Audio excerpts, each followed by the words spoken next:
Assalamu alaikum. Today I'd like to talk about Surah Yaseen. Surah Yaseen is the 36th Surah of Quran, and it is about faith.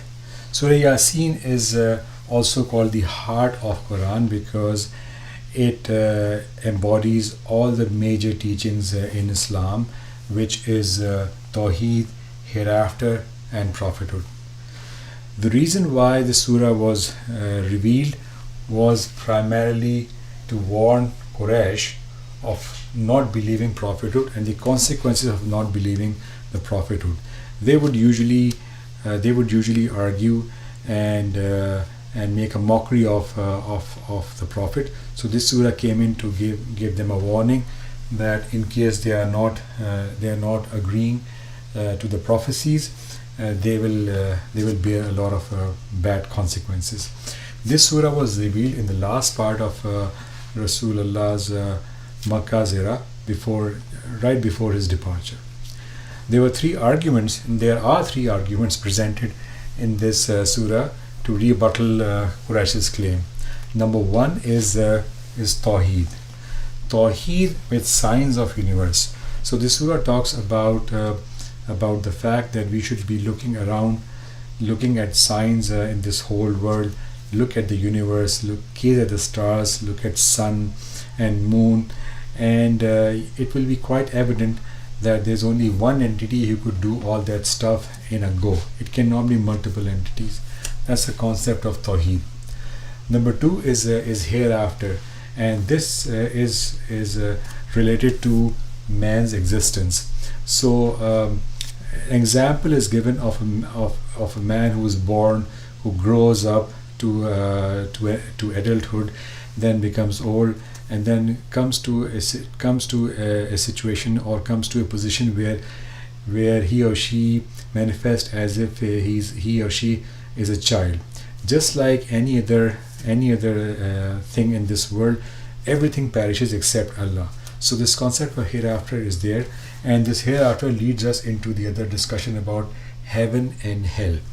So at the end of the day, we all are accountable for our deeds. We are not left alone to live our life as fun. Everything that we do, we will have to bear the consequences, and the outcome will be either heaven or hell. The third argument is the prophethood and how selfless he was. So despite the fact that the prophet was bearing all sorts of pushbacks, all sorts of hardships, he kept on sending the message, and it was only for the good of the people. So it was a very selfless action by the prophet. Now there are also three key lessons in this surah.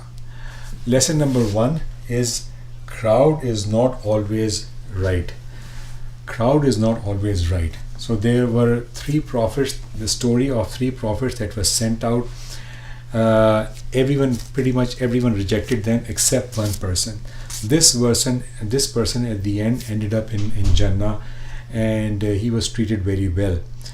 So the lesson here is that we must stand on our principles and shouldn't follow the crowd as such. Lesson number two is success is in hereafter. So we should all try to strive for success in this life to the best of our abilities. However, we must have a belief that the success only comes from Allah, as well as the real success is only in hereafter. And the third lesson is Allah's signs are around us. These days we live in an age of atheism and agnosticism. Sometimes we are influenced by that. However, we are forgetting the miraculous creations that God has created, or Allah has created. It is maybe our duty at some time to spend some time in the nature, and as we spend more time in the nature, it would become more clearer to us what God has created, and hopefully our faith will be much, much stronger. So that's the end of the summary that I wanted to present. Hopefully now you have a better understanding of Surah Yaseen. Thank you.